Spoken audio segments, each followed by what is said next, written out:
Fahaly-miarabantsika tsereravindray tratra ity alakamisy maraina fa 10 ny volana aprily ity. Misaotra an'Andriamanitra isika fa mbola nomeny tombontsoa lehibe indray amin'io maraina ity mba ahafahantsika mandray ny teniny. Alohan'ny deratsika ny amin'ny tenin'Andriamanitra anio dia vavakisika. Ry Tompo Andriamanitra tsara indrindra, velom-pisaoranao izahay ny amin'ny tombo-taona sy ny tombonandro eo menao anay io.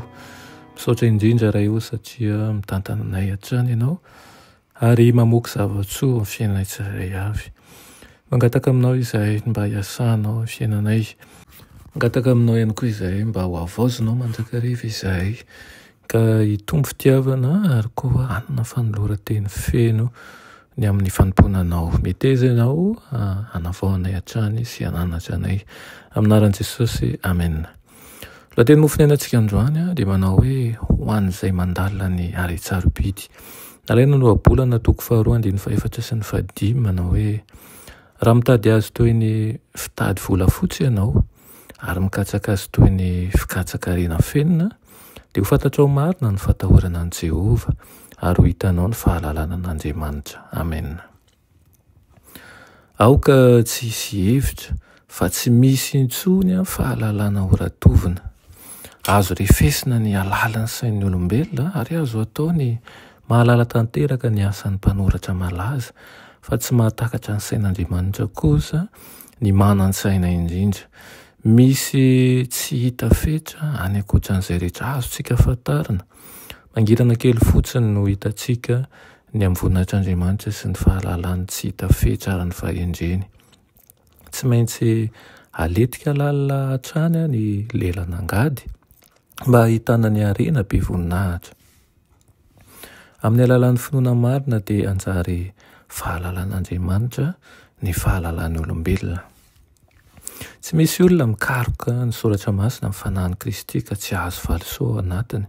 Fa rehefa maniry ny ampianarina toy ny zazakely ny olona ary rehefa milefitra tanteraka amin'Andriamanitra izy dia hita ny fahamarinana izay ao amin'ny teniny. Raha mba mety mankatoa manko ny olona dia ho taka ny drafitry ny fanjakan'Andriamanitra. Hisokatra ho zahany mihitsy ireo efitra izay feno fahasoavana sy voninahitra any amin'ny tontolo any an-danitra any. Ho tonga hafa dia hafa no izao toetra ny ankehitriny izao ny olombelona satria hanandratra azy ny fikatsahana ny fahamarinana. Ny zava-miasa ny fanavotana sy Kristy tonga nofo ary ny fanatim-panorenana nataony dia tsy anjavozavo tahaka ny ankehitriny intsony. Tsy hoe hiazava fotsiny izy ireo fa ankasitrahana fantatra ihany koa. Ambony noho ny volamena sy ny volafotsy ny tombabidy an'io haren'io. Tsy azo ampitahaina amin'ny haren'ny vatosoan'ny tany. Hoy ny lalina tsy ato anatiko izy ary tsy ato amiko ihany koa izy. Hoy ny ranomasina. Ny volamena tsara tsy manatakalo azy ary ny volafotsy tsy azo lanjaina ho vidiana. Ny volamena avy any Ofira tsy ampy hotombanany na ny berila izay sarobidy sy ny safira aza. Ny volamena sy ny fitaratra tsy azo ampitahaina aminy ary tsy azo atakalo firavaka tena volamena izy. Tsy tokony ho tsaroana akory ny voangy sy ny vato kristaly fa ny fahazahoana fahendrena dia mihoatra noho ny voangy. Irirana ianao mba hiasan'ny fanahy tokoa, haikatsaka sy andinika ny soratra masina ary indrindra andinika sy hanadiady mba hahazahoantsika ilay vasoan'ny lanitra arakaraky ny hikatsatsika an'izany. Dia omen'Andriamanitra itsika ilay fahendrena avy aminy. Amen.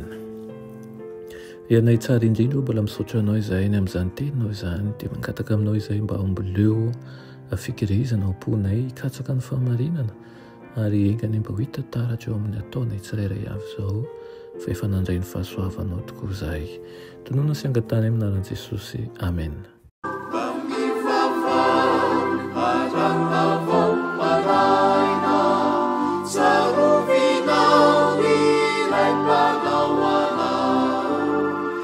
Isai ni aru di farasi